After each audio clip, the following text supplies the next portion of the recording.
What is up, YouTube? We're back with another YouTube video. We're here with a K1 Communion Legend Lost Sector guide for Season of the Witch. Now to find this, go to your Destinations tab and then go to the right side here on the moon and then spawn in at Sanctuary down here. And when you spawn in, just take out your Sparrow and go straight to the right. Now what you're looking for is the Anchor of Light portion of the map, and as you go this way, you are going to eventually enter it.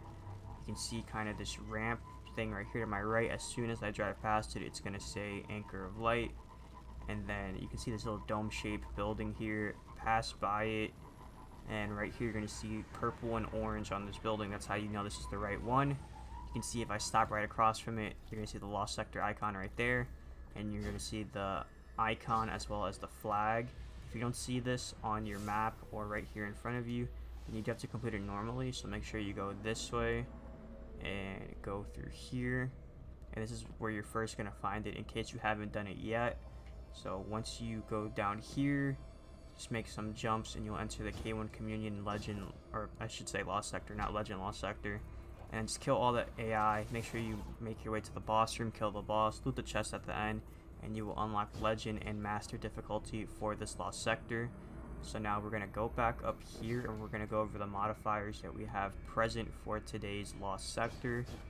So just let me go here, and let's hope these AI don't shoot me. But we have presently shielded foes. You'll face combatants with solar and void shields. Then we have legend modifiers are locked, loadout, extra shields, equipment locked, limited revives, barrier and overload champions, solar threat, 25% increase to incoming solar damage. Arachno, when defeated, fallen vandals spawn a web mine at their feet. Overcharged weapons. Weapon overcharges from the seasonal artifact are active in this activity. Kinetic weapons do increased damage when your subclass element matches an active surge. Strand Surge, 25% bonus to outgoing strand damage, and then Arc Surge, 25% bonus to outgoing arc damage. Overcharged linear fusion rifle, and that's a 25% bonus to linear fusion rifle damage. Now, if completed solo, exotic legs armor is rare, and if completed solo as well, enhancement cores are uncommon, and then recommended power is 1830, but 1810 and above you should be just fine. So let's get into the loadout. Now getting into the loadout, we have Strand subclass, and we're going to be running Silk Strike with Marksman Dodge, Triple Jump, Threaded Spike, and Threading Grenades. Then we have Widow's Silk and Threaded Spectre. Then we have Thread of Generation, Thread of Evolution, Thread of Binding, and Thread of Continuity. Now for the first weapon, we're running a Strand Assault Rifle, and it doesn't really matter which one, to be honest. This is locked behind seasonal content, so if you can't get your hands on this for whatever reason, it's perfectly fine. Don't worry, you can still use other weapons. For example, this one, if you're a free-to-play player, you can get this to drop. However, the RNG and just getting this to drop is a little annoying, but you can get a Strand Auto Rifle called Old Sterling. Or if you don't have any Strand Auto Rifle, you still can get this done with a kinetic weapon, like Duty Bound, for example, here. Our kinetic weapons will get increased damage when you match Strand or Arc subclass with this Lost Sector. So if you do use Strand subclass or Arc subclass, you can throw on a kinetic auto rifle and do increased damage with it. Just know you have options. Just don't run a stasis weapon, because then it kind of takes away from the build, because then you have to worry about siphon mods and all this other stuff. But if that's what you want to do whatever's up to you. But we're going to be using that for barrier auto rifle, so we can break barrier shields and stun the barrier champions. Then for my secondary, the Monarch, and I'm not gonna lie with you, it's this Lost Sector that I used it, and it was kind of inconsistent. I don't know why. Maybe the Overload champions are just different today or something like that. But when I stun them, usually, I'll have enough time to kill them with the LMG and then not have to worry about anything else after that. But I swear, I'll stun them. They'll get stunned for like 10 seconds. I'll do damage. I'll get ready to stun them again, and it's like every third arrow shot will stun them, and then they're back to full HP. I don't know. If you don't like the whole overload bow thing, I completely get it. Feel free to use anything else, but I ended up getting it done with the Monarch. But just note, this can get a little annoying. You're going to see it in the gameplay, and I'll point it out. But I'm going to be using this to stun overload champions, like I said. And the void damage is really good, especially in that second room, where you have to worry about enemies that are at long range, close range, the servitors and stuff like that. It's really good in that second room, but other than that, it's pretty much, just there to stun overload champions. But when it goes to our heavy, Circular Logic, Strand LMG, you can try to run a Strand linear fusion rifle, but in my opinion, it's just not worth it damage-wise. It's not really anything too crazy. It doesn't like one-tap champions, so I was like, you know what? I'll still run my LMG. I can hold a lot of ammo, and I can take advantage of nanotech tracer rockets and stuff like that. So like, why not? I'll just keep using it. But in terms of my armor here, you're going to see that I have Strand Siphon, Void Siphon, and Strand Siphon again on my helmet with Ashes to Assets. Now, Ashes to Assets helps you gain bonus super energy on grenade kills, and then Strand Siphon and Void Siphon are Rapid Strand Weapon Final Blows, and Rapid Void Weapon Final Blows will create Orbs of Power. Then, I do want to point out this is a dual siphon mod. Here you can see Void / Strand dual siphon. This is from the seasonal artifact, and I will go over that towards the end of the loadout. But just know that's how I have 2 mods in one, and then I have Harmonic Siphon, which matches whatever you have as your subclass element. So for example, you can see running Strand subclass, so Harmonic Siphon will give me Strand Siphon. If I run Void, it's going to give me Void Siphon. If I run Arc, it's going to give me Arc Siphon. That's how that one works. But when it goes to the arms, we have Firepower. Your grenade final blows create Orbs of Power, and then Grenade Kickstart. When your grenade energy is fully expended, you gain grenade energy. Then additionally, your armor charge is consumed and you gain additional grenade energy for each stack. Then we have Fastball, which increases grenade throw distance. And just to show you, it's not really that important. If I take it off, it's the only one that I have there, so that's why I threw it in. But then going to the chest piece, this is where we have our damage resistant mods. And to be honest with you, I did it with 2 Solar, 1 Void. But I feel like Arc is definitely more important than Void in this scenario, just because the only Void you're going to mainly take damage from is the servitors, and there's only 2 Void servitors, I think, or there might be 3, but even then, the Void damage, if you just stand far away, it's not that bad. The Arc damage here from all the fallen enemies is way worse in my opinion, so I would run 2 Solar, 1 Void, or 2 Solar, 1 Arc, I should say, but I did get it done with 2 Solar and 1 Void, so just keep that in mind. When it comes to the exotic, we're running Star Eater Scales, no surprise there. Just to go over this, Feast of Light, the exotic perk, is you pick up orbs to overcharge your super. So pretty much the gameplay loop for this is pick up as many orbs as you can to fill your super bar. And then once it's filled, you can pick up 4 more extra orbs to overcharge your super to have Feast of Light times 4. And then that will allow you to increase the amount of damage you do with your super. Obviously, the more stacks of Feast of Light you have, the better.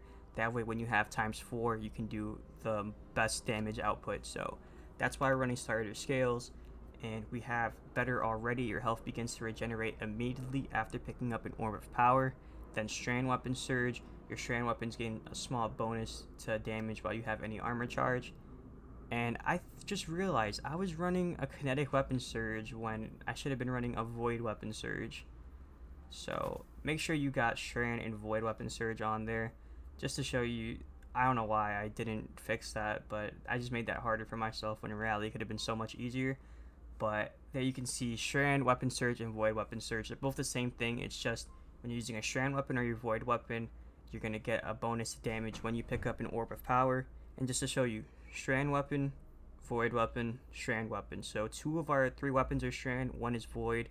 No matter what gun we use, we're going to be taking advantage of those orbs from Strand and Void Siphon. And then picking up those orbs, we get a weapon surge to both weapons. So that's breaking that one down. Now for the cloak, we got 2 time dilation mods. Your decaying armor charge has a longer duration than Bomber, which reduces grenade cooldown when using your class ability.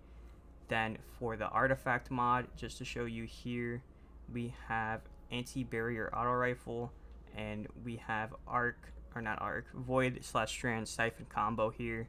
Then Origin perk specialization 1. This greatly improves the benefits provided by Head Rush, Nanotech Tracer Rockets. That's the main one that we care about, the Nanotech Tracer Rockets, but as well as other Origin traits. And pretty much all this does is it increases the damage a little bit. It's not game changer or anything like that, but since we are using that LMG, I figured, you know what, might as well leave it on. Then we have this 3rd column Tangle perk here, so Strand Weapon Final Blows have a chance to generate a Tangle. Again, we have 2 Strand weapons, so when we get kills with that, we have the chance to generate a Tangle, which is nice. And then you can pair that with Refreshing Pickups. Picking up a Tangle or Elemental Orb grants energy to your least powered ability. And then you have Elemental Fury. When stunned, champions take bonus damage from your abilities and Elemental Orb damage. And then Elemental Munitions. Combatant Final Blows with Tangles or Elemental Orbs have a chance to drop special or heavy ammo. So that's going to do it here for the loadout and everything. Now let's get straight into the gameplay. So you can see we're loading into the Lost Sector, and right here is the start. Now, when you get into this first room, you can use Le Monarch and the auto rifle pretty much freely, or you could just use your LMG to kill all the ads. But I just like Le Monarch. You can see hitting crits will spread that corrosive, poisonous arrow damage to multiple targets.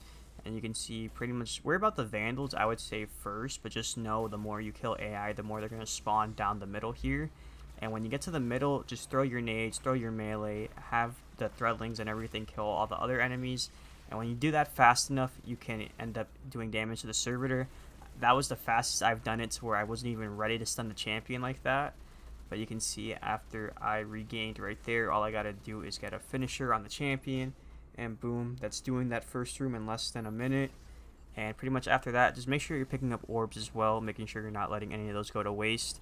And then go here and deal with these red health bar enemies. The strategy I was trying to do here was generate a tangle with my strand weapon. You can see I got one there. And then just try and hope that when you get a kill with it, you can get some heavy to drop. You can see I got special ammo. But when you make it to this room, take advantage of your abilities, take advantage of your ammo and everything. And one thing I do want to point out is, I know I said earlier in the loadout that the overload bow was kind of not working, whatever. That's completely on me. You can see I have an armor charge, and I should have void weapon surge, but I had it left on kinetic weapon surge from yesterday's video. So if you have void weapon surge, it should be way more consistent because you're doing increased damage with the void weapon. So that's 100% on me. I knew something was wrong. I was like, dude, I usually use this and it's way faster, but again, that's all on me. Just make sure you have void weapon surge and strand weapon surge. But now you can see from the second room here, the bow comes in handy when it comes to getting rid of enemies from long range. Make sure you're hitting those crits, so when you're taking out targets, that corrosive void damage is going to spread to other targets. And then get rid of the servitors and everything. You can see the barrier champion is in the back. That's pretty annoying because they try to make every enemy in the room immune.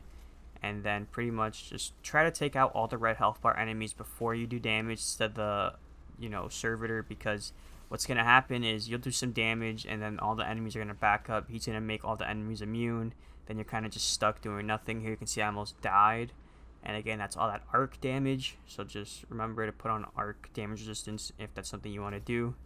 But you can see, get rid of all these AI, and then you should have pretty much like 2 AI left with the servitor. So now that I've done that, I'm just taking shots at the servitor from long range with Le Monarch. And I'm going to wait until I got him, or until he's low enough, I should say, and then stun him with the barrier auto rifle. So you can see, I thought he was going to do it soon, but apparently not. So I was just wasting time here. I just could have kept using the bow or just used my LMG. You can see I ended up getting him to around that first bar of health low. Then he ended up doing it. That's when I switched to the LMG. And then I made sure, I wanted to get rid of that Vandal so bad because they were just being annoying. And then you can see, do some damage here. And it could have been a way cleaner kill, to be honest, but I kind of fumbled it when I missed those shots on the Vandal. But I went here, got the finish, and then I even got a Tangle to generate. Make sure you're picking up ammo, you're not leaving any heavy, you're not leaving any orbs on the ground. You can see I'm at Feast of Light ×2, so I'm still trying to get Feast of Light ×4. But now we're going to make our way in here. You're going to have 2 invisible enemies, as you can see. And then you're going to have your Overload Champion, and I believe this is when the Overload Champion was getting pretty annoying. So you can see to your right here, you're going to have the Overload with some red health bar enemies. And I was starting to do damage here, but I was also trying to get rid of ads. And as you can see, I throw a decoy down, I go for the stun, and he's back to full HP. So I'm like, okay, this is annoying. Take my LMG out, and I do damage. You can see I'm about halfway, or a little less than half of the magazine, and then I started stunning. And you can see it's because I didn't have void weapon surge, because if I did, I'd be doing, more damage than I normally am. But it's just pretty annoying. You can see here, I was just like, I'm not wasting any more heavy on this guy. I'm just going to keep using the bow until I get the kill. So you can see, just keep going. And again, if you don't want to use the bow after seeing this gameplay, I do not blame you. I can see, I get the finisher, get him out of here. And that's our second overload, so we are going to have one more left. Actually, was that our second? I don't even know. Whatever, let's just move on. But then moving on from this, you're going to see these red health bar enemies pretty easy. The third, or I should say the next overload champion is going to be coming up shortly. But here you can see use your abilities. I was trying to generate a tangle here so I can try to get some heavy ammo. That way I'm full on heavy when I make it to the boss room. But as you go down here, this is where you're going to run into your overload champion. So take a look right there. You can see him. I didn't generate any heavy or special ammo. And then I go for the kill here. You can see I throw a decoy down. And then I go for the stun again. And then I switch. And then you can see that threw me off because I thought I was going to get the stun instantly. But it was like a little delayed. So that almost messed me up there. But we ended up getting the kill. Just be careful with all the other arc damage and everything around you. You can see I'm throwing nades. I'm generating orbs with the nade kills. And then I'm running around. I see a tank. Well, I'm like, let me see if I can generate some heavy. Pick up these orbs. Got the kill right there. You can see it generated heavy, so that's great. Throw my melee. Use your abilities. You can see I throw a decoy down and pick up that heavy. Throw in more nades. And then pretty much all you really want to do here is just clear out the area for red health bar enemies. And then once you do that, the lights are going to go red and get all scary. That's when you know the boss is about to spawn in. So you can see, pick up any orbs that you see. And it pretty much can get a little overwhelming here. You can see there's a lot of AI. That heavy shank with the solar shield is also going to be annoying. So you can see I go for a range. And I just end up using Le Monarch to do damage from the back of the room. And then you can see that heavy shank does have a lot of health for a red health bar enemy. As you can see that I'm just using Le Monarch to just keep tagging it up. And then there is going to be one AI left behind that purple, you can see, I don't know, cloth covering, whatever. But also watch out for these little web mines that the vandals are dropping. But you can see I get the kill. Now the lights are going to end up turning off and red and spooky and everything. That's when the boss is going to spawn in. Now when the boss spawns in, he's going to bring AI with him. And you're going to notice there's going to be a nightmare enemy. I think in my case it was a nightmare dreg or something like that. And they're mainly just going to hold hands most of the time. So you can see I'm shooting the boss here with Le Monarch because I want that void damage to spread with the nightmare dreg or whatever. And in case you don't know how this works, as you can see, it's a nightmare enemy. So the nightmare dreg that's with it is going to be like a little mini boss. But when you do enough damage, you're going to kill that mini boss next to the boss, and it's going to drop this red orb. That red orb is going to give you unstable essence, which is going to increase how much damage you do to the boss. So think of it just as a free damage buff, and it's going to last for like 30 seconds or something. You can see I'm just using my abilities, trying to do as much damage as possible. The boss actually ends up teleporting next to me, so I end up running towards the opposite side of the room. But just kind of, you know, distance yourself, but also remember that you are trying to do damage to the boss as well as the nightmare enemy that's next to it. So you can see, there you can see the nightmare enemy, and apparently it wasn't a drag, it was whatever that type of enemy is. But I'm just trying to clear out the room, get everything to where I can manage, you know, moving around without having to worry about getting shot at from every direction. Get rid of this servitor, and then you can see more red health bar enemies. And you can see get some kills here. And then now that I knew it was like relatively safe, that I got rid of most of the ads, I ran this way. And you can see the nightmare wrench right there. I was just trying to focus on both of them. You can see he keeps hiding behind a wall, so I was like, I'm just going to keep shooting the boss, and that, you know, corrosive damage is going to spread to the nightmare enemy as well. So I just kept doing that. And I kept thinking at one point there was going to be explosive shanks, but that is, I believe, after you get the boss kill. But you can see I was looking off to the side here because I was like, I don't hear the explosive shanks or anything. But there is going to be a barrier champion that spawns once you do a good amount of damage to the boss's health. You can see I'm checking for the explosive shanks. They weren't spawning in yet. And this is where it kind of got a little dicey here, I'm not going to lie, because of how many enemies were there and the barrier champion was making them immune. But you can see I'm saving my decoy. I'm pretty much waiting until I can stun. Then I'm going to throw my decoy and then use my heavy LMG to do damage to the boss. But throughout the whole time I was getting tagged up. I was missing shots because of the rail system or whatever. You can see I was anticipating him to bring the shield out. Does it there. I stun him, throw my decoy, and then I start doing damage with the LMG. And then you can see they end up destroying my decoy, so I was like, I know I don't have a lot of time here.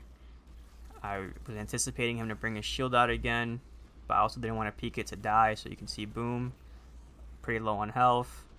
But I try to get the kill here, and we end up getting it on the servitor, so now I don't have to worry about that anymore.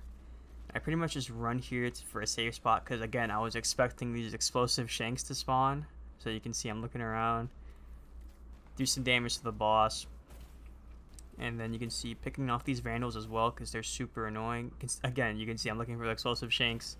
They don't spawn until after you kill the boss, but you can see I'm also trying to find out where the other nightmare wrench is that's near the boss. So I'm looking around for that. You can see I found him right here, started doing some damage, and I knew he was close to dying. So I was anticipating kind of getting a finisher on that enemy, but I was like, you know what, that's a little too risky. I'm just going to use a threadling grenade, then I throw my decoy, pick up the unstable essence, and then do damage. You can see, boom, pick up that red orb. And the boss health was really low, so I knew this was going to be an insta-kill right here. And after you do that, just be careful because there are going to be more red health bar enemies here. You can see there's an enemy here. I was looking for the explosive shanks. You can see those over there. So I was keeping my distance. I thought I had threadling grenades, but I almost, did that jump right in front of them with the grappling hook or whatever you call it. So you can see I destroyed those. There is a couple more. So I ended up getting rid of them. And then all you have left is just some vandal enemies, I think, or whatever normal fallen enemies are there. And then that's going to do it for the Lost Sector. In my opinion, it's not worth it. Not even one try. Just don't do it. Don't do it to yourself. Appreciate yourself by not doing this Lost Sector today. But if you found this useful, make sure to like, comment, and subscribe. Ring the bell so you don't miss another video. A playlist with all my Season of the Witch Legend Lost Sector guides will be popping up on screen right now. Drop a follow on my Twitch, twitch.tv/MonkishJam0, and I will see you guys in the next one. Peace.